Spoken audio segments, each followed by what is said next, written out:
Today I'm going to get into handstand myths part 2. So basically a while ago I put on my Instagram a questions thing and I asked people what are some common handstand myths that are believed and circulated, and I have a list of them and I'm going to talk about each individual one and either confirm or dispel it, or maybe just offer suggestions and perspective on how to view your handstand practice differently. This is part 2. I do have a part 1, so I'm going to add a link somewhere up there to that if you want to check it out.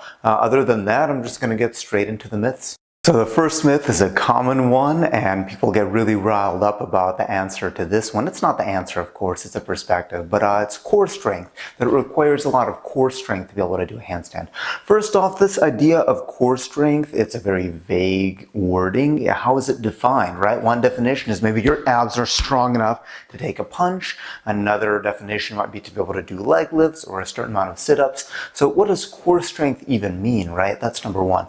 Number two, you don't need a lot of core strength to do a handstand. You don't really need any more than you would standing vertically on your feet. So it's not, and you hear these cues a lot, engage your core, do this, do that. Here's the reality. If you have a decent handstand technique, you're gonna have a vertical line of force, just like when you're standing. So when I'm standing, my abs aren't completely relaxed. Of course, there's some body tension that holds me together, but never do I think that I have to engage my core to be able to stand better. It just literally never happens. Now in the handstand, I think this is where the confusion comes in, because some people, so you're going to hear the cue of posterior tilt a lot, right? Where you want to do this with your pelvis to create a straighter line.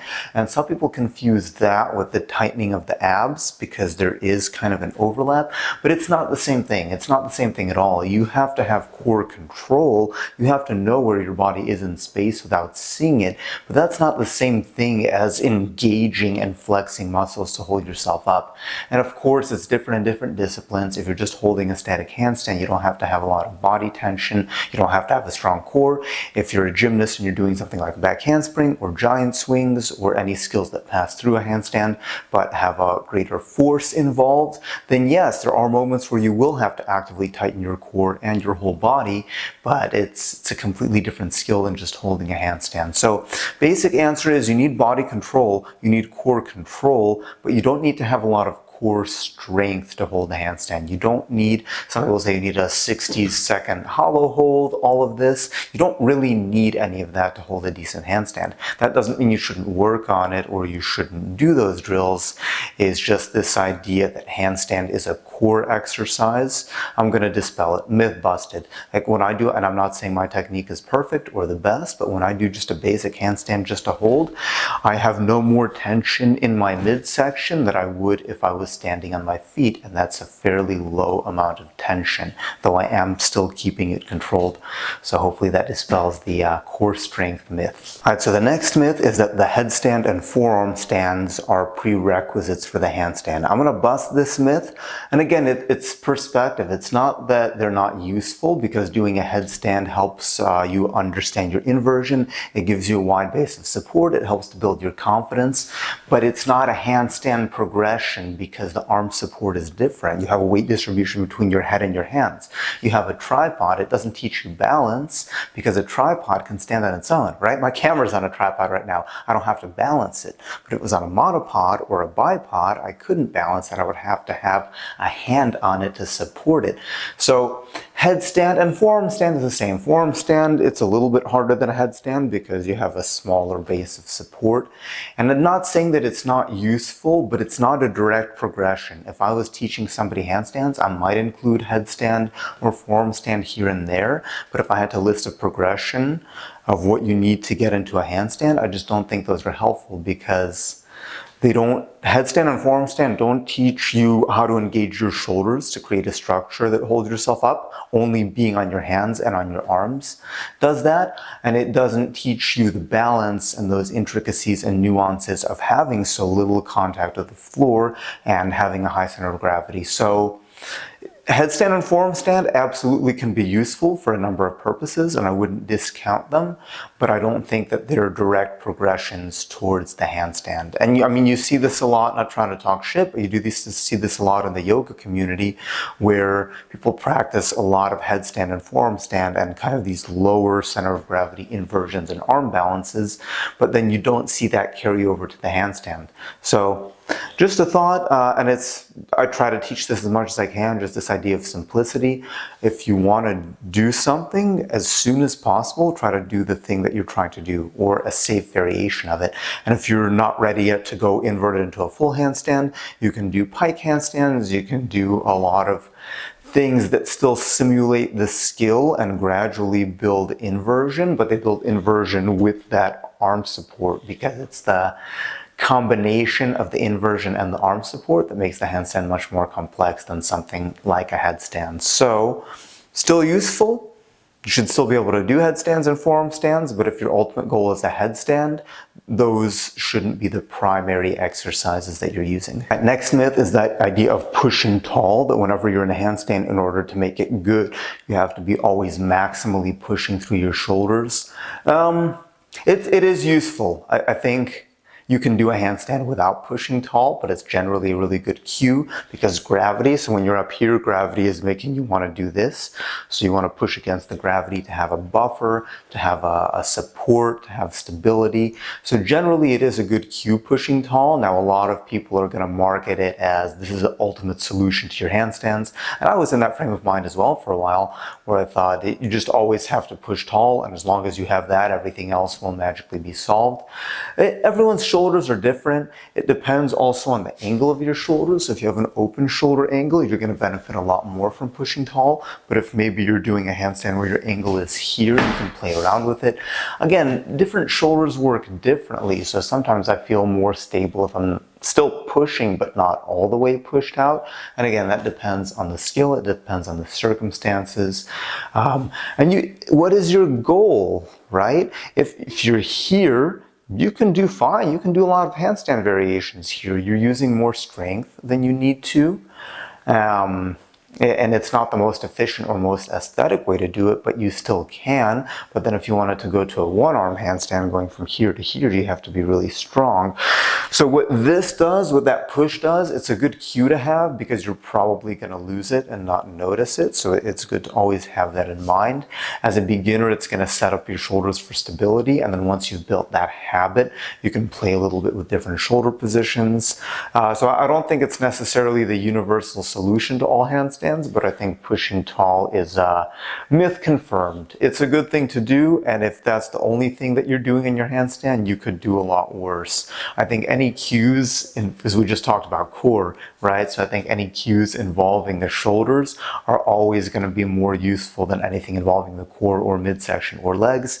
Why? Because the shoulders are what actually hold you up. Your body's vertical, but this musculature is what is actually holding you up. So you do want to build up the traps, you do want to build up the push, especially if you're not getting coached. It's, again, just a good cue to play on repeat. Even if you are getting coached, sometimes that's the only cue the coach will give you, is just keep pushing. If you're working one arms, you kind of have to learn that all over again because the arm tends to sink when you shift, and that's going to cause you to lose stability. So that's another thing that you just have to relearn and keep the push. And then once you have a good push, you can experiment it with. So pushing tall, it's not black and white, but myth confirmed. It's a good thing to do. Next myth is the superiority of the straight handstand. So some people are going to say, and you're going to see this on the internet a lot, where banana back, wrong, never do this. Straight handstand, green check mark, good job. It's easy when you're in a certain technique, when you get really deep into something, you don't see the outside, and you start to build kind of this elitist idea of this technique is better than another.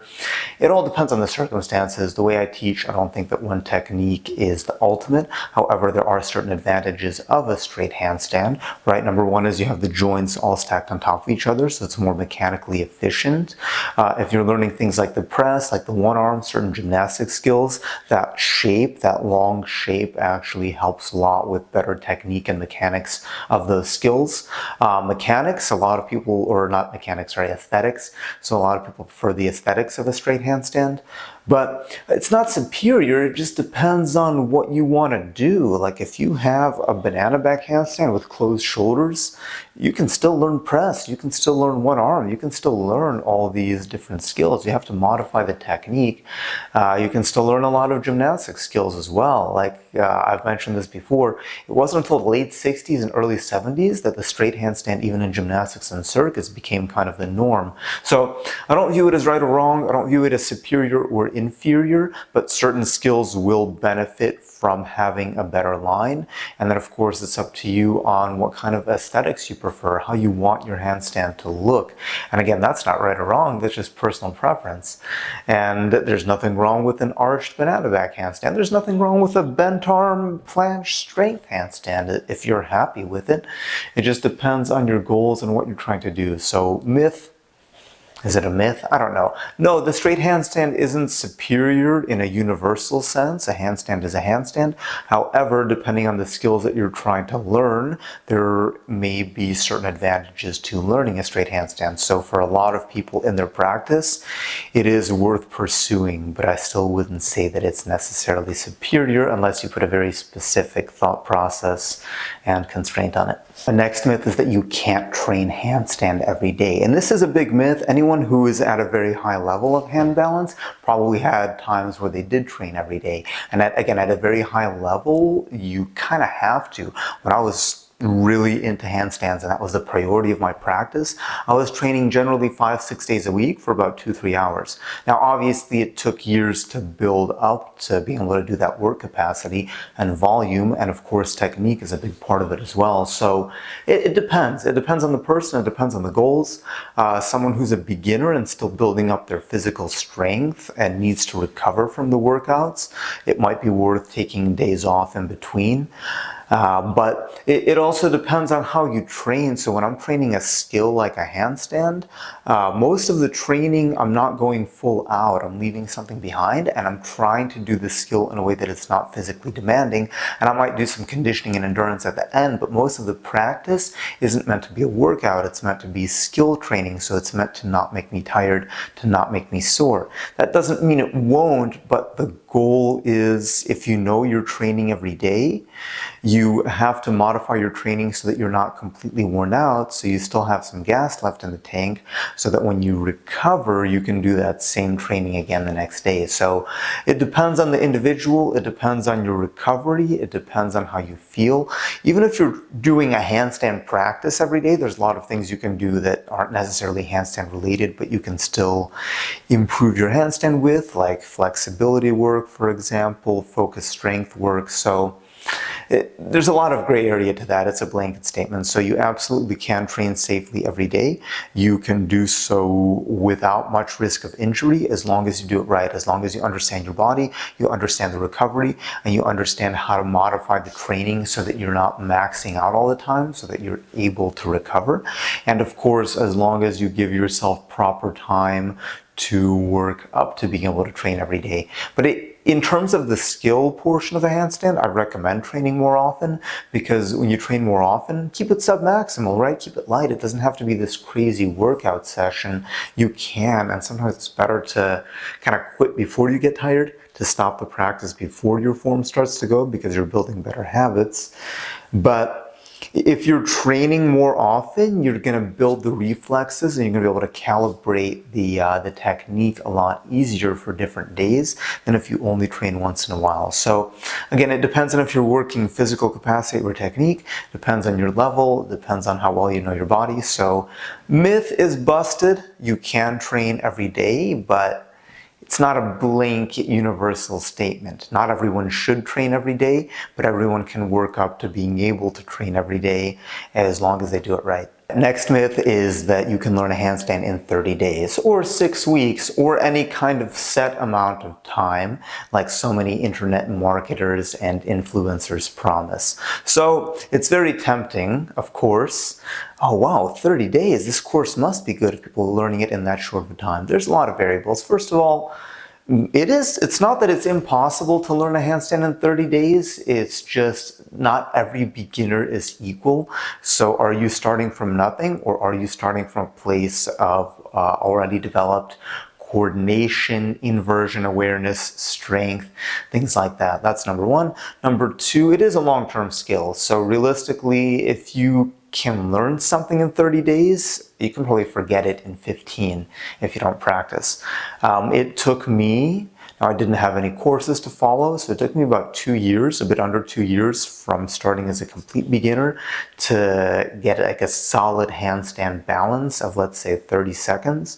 It might take some people a lot less time because there's better instruction out there now, but 30 days is pretty unlikely if you're starting out as a beginner. It's a nice little promise, it's nice packaging, like, wow, but the reality is it's ongoing. You can spend years training to master the skill, and some people even train for years and don't make much progress, but that's a different story. But the point is, no, you probably can't learn a handstand in 30 days, but it depends on what are your standards of learning a handstand. Can you kick up for a couple seconds and get lucky and then fall over and take a snapshot of that? Can you learn that in 30 days? Yeah, probably. Can you get a consistent skill that you can do in different situations with versatility the first try? That's a different story. So it takes time.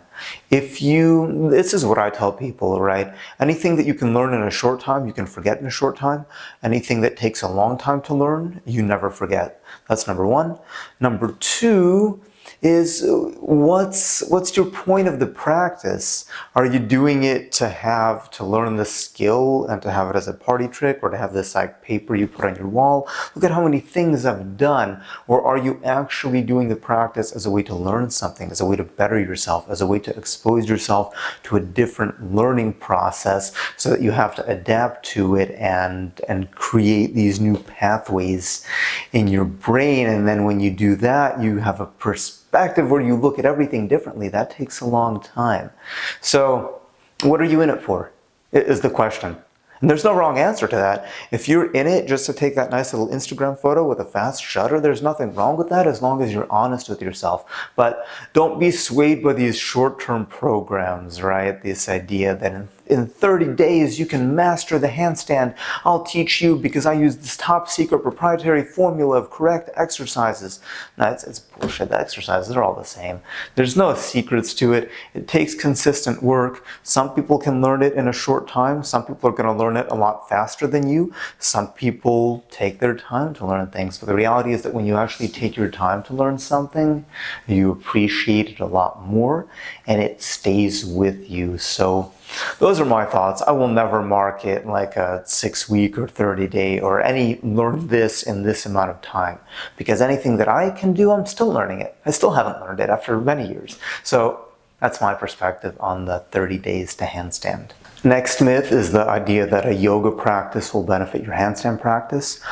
So just as a disclaimer, I don't have a yoga practice. I've taken a couple classes like over the last 15 years.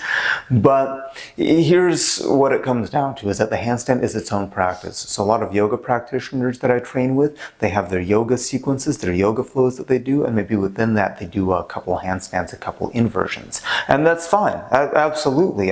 Whatever you enjoy doing and get benefit from, I recommend that. But if your goal is to get better at handstands, it needs more direct practice. So your yoga practice, your yoga flows may include some handstands, but a direct handstand practice is what will get you the most gains on your handstand. So it might be worth setting aside some time to just practice handstands. Now, of course, you can argue that you get better focus and you get into a better mental state from your yoga flow to be able to do your handstands, but I wouldn't call that a direct causality, a direct correlation. There may be some benefit, but generally, if your goal is to get better at handstands and the only thing you're doing is your yoga practice that includes some handstand, You might get better, but you're not going to get as good as if you dedicated time towards a direct handstand practice where that's what you train. So again, not knocking yoga, like I say, whatever you enjoy doing, whatever you get benefit from, keep doing it, but you're not going to get better at the thing you want to do without working on it directly. So just something to think about. All right, next myth is that you should focus on the straight line first before anything else and then work balance and all this other stuff. No right or wrong. So for me, I have one way that I prefer to train people, but it depends if I'm training kids, if I'm training athletes, if I'm training circus artists, if I'm training just adults who do it for fun. So some people, and again, I'm not calling them out, I think they're all valid methods if they get results. This idea that you work on your straight line first and then later you work on your balance. To me, I think that balance is a separate skill. So if someone is working their balance and able to develop that sensation of what it feels like to control the weight through the hand, and maybe their line isn't perfect, they're still working on their balance and they can still correct their line. So I think the two are separate, because here's the deal, right? If you have a good line, you don't have a handstand. If you can do a perfect handstand form against the wall, but you can't do it freestanding, you don't have a handstand. You're on your way to it, you're in a good place, but you don't own the skill. However, if you can do a freestanding handstand, maybe not in a good line, whatever, banana, something is bent, but you can do it freestanding, you have a handstand, you're still doing a handstand, and you can correct the line. But working the balance, that's the skill portion, right? That's the part where you can fail, and that's the part that you have to work specifically. Now, usually if I'm training adults who are just enthusiasts, I'm going to train them separately. I'm going to have days where you focus on line or exercises where you put the priority on balancing and just holding yourself up, but not worrying about the line, and you can connect and you can kind of meet those points in the middle. But again, if I'm training somebody who's going to be a gymnast or some kind of athlete, I might not do that because I want to really reinforce the good habits and make sure that the technique follows through to those. So no right or wrong. I don't think it's universal. I think you have to enjoy the practice. And to me, the balance work, the thing where you can fail in different ways and learn something, is more interesting than the preparation work where you're just holding times in certain positions. I think they're all important, but I think it's not the universal way to train. So myth busted depending on who you're training and what their goals are. I don't think you need to have a straight line to have a good handstand, but you have to have body awareness. I talked about the straight line. There are a lot of benefits to learning it. If you're an adult, you can learn them separately. You don't have to learn one thing and then the other. You can learn them at the same time. And the analogy that I use when I'm training people in this way is it's like you're building this puzzle.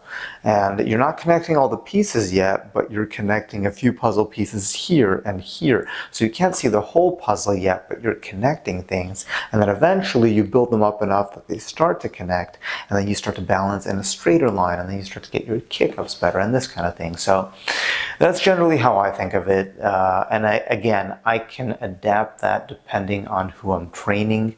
But I don't think you necessarily have to wait until you have a perfect line before starting to train other things like balance. Next myth kind of follow along with the straight line questions that I'm getting, and it's this idea that the banana back is dangerous, right? Some people are going to say that, oh, you have an arched back and it's putting pressure on your back. Depends on how you do it. Like, again, banana handstand used to be the norm. It used to be how people did handstands, and you don't see records of back injuries among, it's not that acrobats don't get back injuries, of course, but there's a lot of variables at play. But the gymnasts and the acrobats who practiced banana back handstands did not develop back injuries from that. So it depends on how you do it. So I have an arch in my back, but I'm still maintaining a shape. So the way that it can hurt your back is if you completely relax and just let it collapse. It's like you let the weight topple on itself, like you let the legs push the back down.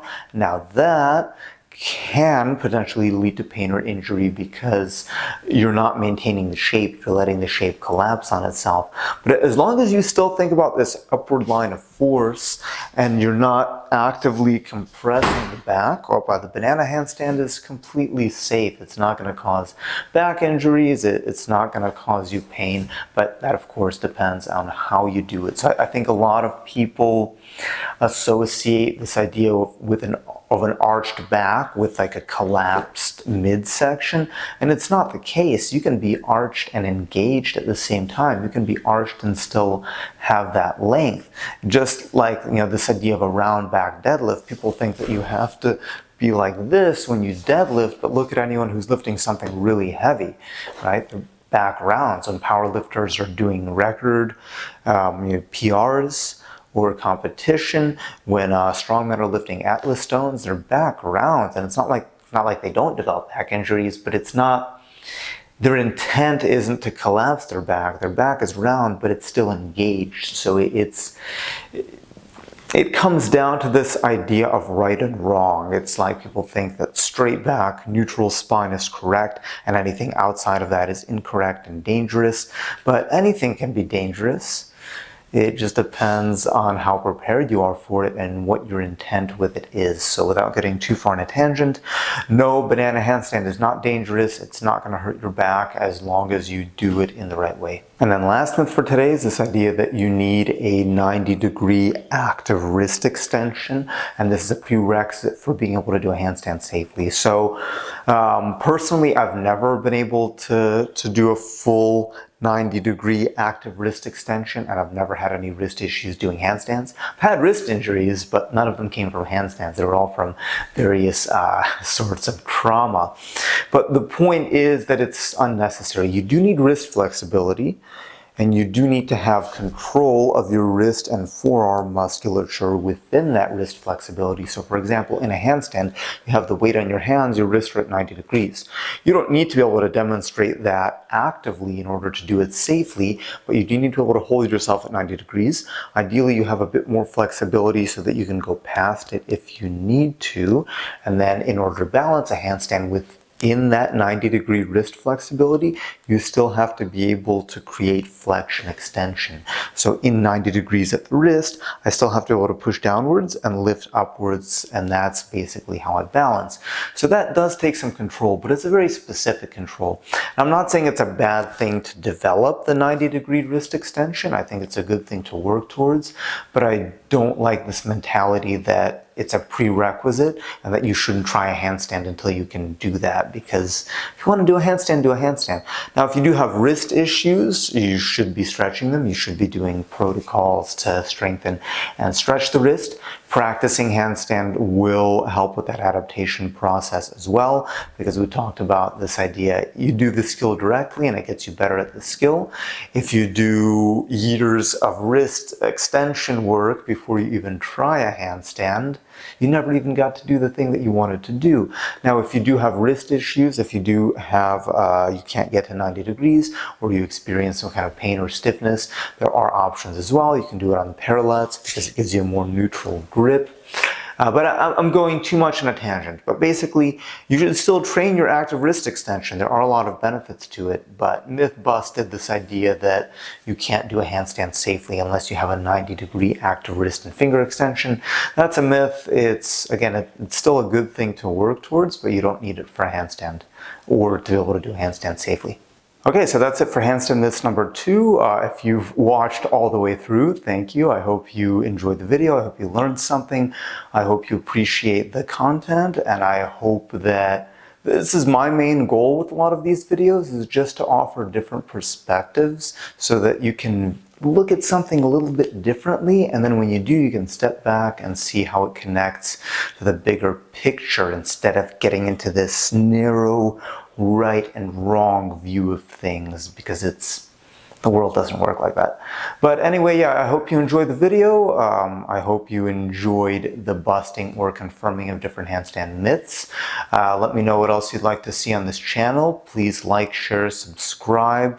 If you want to support me financially, you can look at my ebook and handstand courses that have a lot of good information, very well organized, different kinds of details. So I always appreciate that. But if not, the YouTube channel is here for your free viewing pleasure, except for occasional ads. Other than that, yeah, thanks guys for listening and for watching, and I'll see you next time.